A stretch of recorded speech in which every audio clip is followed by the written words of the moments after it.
So this video is for you that missed a lot of the videos of the dev server, and maybe for you that doesn't follow every news. We have some interesting new stuff coming from the data mines, but also some interesting little features that I didn't mention yesterday in my video talking about cool things. So here are 9 things that they added that are very cool. So let's start. We start off with the profile. So here we have the profile, of course, when you click your name over here, right? So if you never saw this, and here you can change some stuff. I have the MiG-29 here, for example, which is my favorite vehicle, but I can have some interesting things. Like, for example, now I can have a vehicle collector and choose multiple vehicles to appear here in my profile. Apply, let's see. And then it appears all of these, for example, vehicles in the hangar, how many I have total, etc. Right? I can have the medal list and include some medals over here.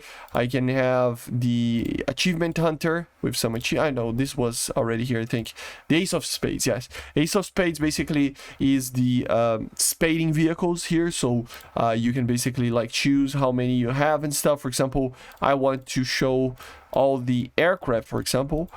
And then I just apply, and then it will show how many aircraft I have spaded and how many I have total compared to how many vehicles I have in the game. So yeah, I still believe the vehicle collector is my favorite one. I have to put my beloved MiG-29. I'm gonna put it right here. This is my favorite aircraft of all time, of course. And then I'm gonna put an F-18. No, not this one. Where is the F-18? So now I have 3 aircraft that I like very much. For example, the MiG-29, the F-18, and the MiG-23. I love these 3 aircraft. I will decide to put this one, for example, and then you can check it out. So very, very cool, right? So now the Rapier got a little bit of a buff, right? The main missile here can turn 35 Gs, which is an enormous amount of Gs. It's hard to actually, show this, but you can see that the missile turns very well and it gets to where I'm pointing very quickly, so it is a very, very good missile actually that the Rapier now has, right? Look at this. So it got a little bit better. It was like 22, if I'm not mistaken. So now it's a way better missile. Sometimes it likes to just do some puffs basically, and it doesn't like properly destroy the target, but it's a very, very good missile that has an incredible amount of turn now. So a little bit of a buff for the Rapier. So the F-18 actually have the Blue Angel skin, but it's not in the live server. It is in the files, as you see on the screen right now, which is kind of sad. I don't know why they didn't add it. It was just something that maybe they're gonna use for a commemorative date or something, I don't know, but still, hopefully it gets added. It is one of the most iconic skins of the F-18, so yeah, hopefully it gets added, right? There are new effects for some hits of the autocannon, for example, so in a general sense, you will be able to have a little bit of a better effect when you're hitting targets like this. It creates more smoke as well, so I don't know, you tell me if you like this or not, but it looks a little bit more realistic. So yeah, very cool, right? Now we have this. So we have the the UAV over here, and we are looking for this target, for example. Now you have a picture-in-picture of this in the actual like camera of the tank, right? So for example, here I'm just flying around. I'm gonna return to my tank. I have to click Alt H, and as you see on the camera right there, we have basically a picture-in-picture position on the right, bottom side there of where the target is. You can even see that I'm hitting the target, as you see. The camera is a little bit wobbly, but you get the idea, right? And if you have thermals or anything like that, you can use it, which is pretty good. Yeah, look, very good quality, doesn't affect your FPS. And it's good enough that you can actually just look around. That's why it was kind of climbing. So now it's a better way of, knowing where the target is and stuff and finding a target. You can see that there's a marker there, and you can see on the screen there that I put at a lot of zoom. See? and it is appearing with the zoom. If I take off the zoom and I aim to a different place, for example to this target over here, like a very far away picture over here, you will see that in there it just shows a very far picture out of it. If you have thermals as well, here is kind of a low tier kind of thing, but if you have higher tiers, you will appear with the thermals as well, which is pretty cool. See my shooting there? Very, very cool, right? The F-14 actually got kind of a nerf, you know, the B variant here. We got kind of a limitation on your loadout. So before you could take, for example, this loadout, which I call it like a long-range AA, which is 4 AIM-54s and then 2 AIM-7s, you know, and then 2 AIM-9s. And then a normal loadout that somebody would use is basically using the AIM-7s there to be able to carry 4 AIM-7s there and then carry the AIM-54 under the wing. But you cannot do that, as you see. If I choose it, it will remove the, you know, the first AIM-7s. You can still take the back ones, as you see. And if I take the AIM-7s, it will remove the other one. So if you want to take, you know, AIM-54s on under the wings, you have to take AIM-54s elsewhere, which is kind of weird, but it is something that was in the files that was going to happen.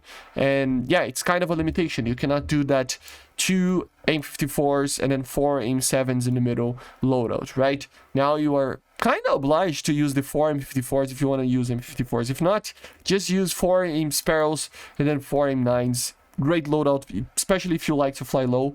The AIM-54s at this BR are still pretty good weapon, especially with the Iranian F-14, but yeah, very interesting, right? Now you have a choice if you go to air battles over here, friendly targets in the indicator on the RWR. You can turn it off, turn it on, only in a launch mode, only in tracking and launch modes, which means basically the RWR will only show targets if you choose here. For example, if it is on, it will show every single friendly target in your RWR, which is a lot of clutter, so I don't like that.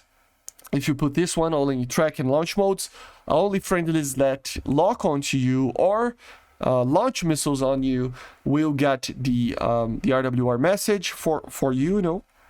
Only in launch, only when a missile is launched, it will appear, or completely off, not even when a launch is done. I like to leave it in the launch because it's a missile coming towards you, so I like this idea of having this option, but it's pretty useful to take the clutter off of the RWR. The RWR became a lot easier actually to just, you know, use in a normal battle. Another thing that it's pretty interesting that it's right here, you can actually turn it on or off the MAL system launching automatic flares. So enable automatic countermeasures release at mission start.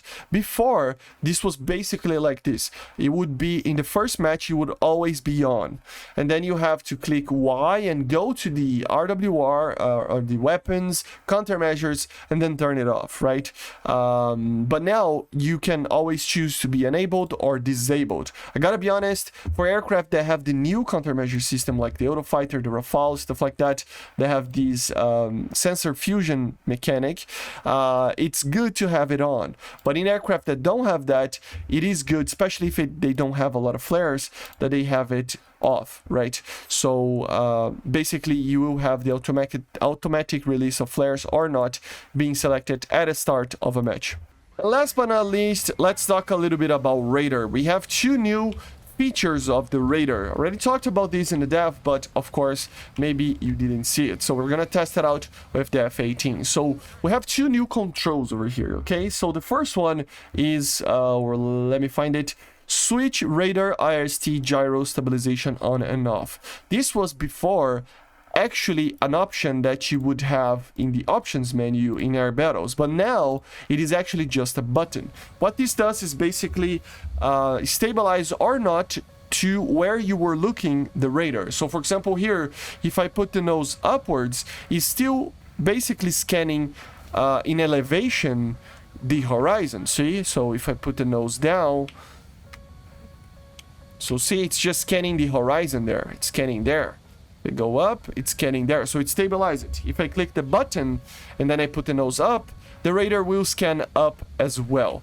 I like to have this in the stabilization mode, so then I'm always, you know, stabilize it from if I'm looking upwards and downwards, especially for using Fox 3 missiles, long-range missiles, that you need the TWS soft lock. You know, it's a better way to maintain a soft lock easy enough, unless you're using maybe an ESA like or PESA radar, but still I prefer to have it on.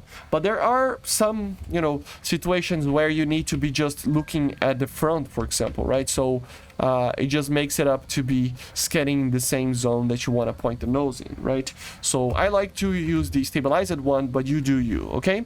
And the second button is the button to reset where you are looking. So reset radar IST direction to bore sight. So especially if you use the non-stabilized mode over here, or use the stabilized mode, sometimes you're gonna have your nose in a certain position where the radar is just looking elsewhere and you want it to look to a place. For example, I put it right there, so where is it looking?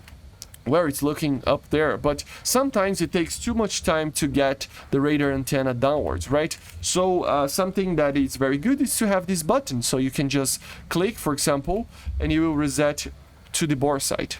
See? So even if I'm looking elsewhere to the side over here, it resets to the bore sight, so to the front, right?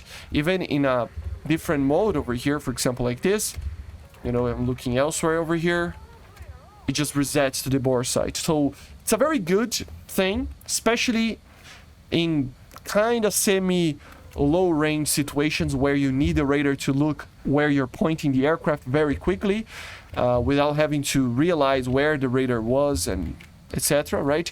And at the same time, it is very good to make sure you can shoot first, right? This is sometimes a very big thing for many aircraft. So I'm looking elsewhere over here.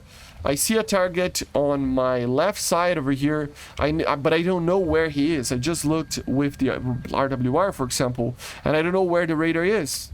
Or I know, but it will take too much time to just have a detection. So here I can have this. I can have with TWS as well. So I can launch a Fox 3. So it's a very, very good option and a very good mechanic for you to get kills with. Okay, guys, basically this is it. Some new information, some old information. Of course, the objective of this video is to include everybody, people that were not paying attention to the dev server, people that were not really in the, you know, the loop for the news and everything, so bear that in mind. Okay, so I hope you enjoyed. Make sure to subscribe, leave a like, leave a comment. I see you guys on the next one. Make sure to subscribe, and bye. See ya.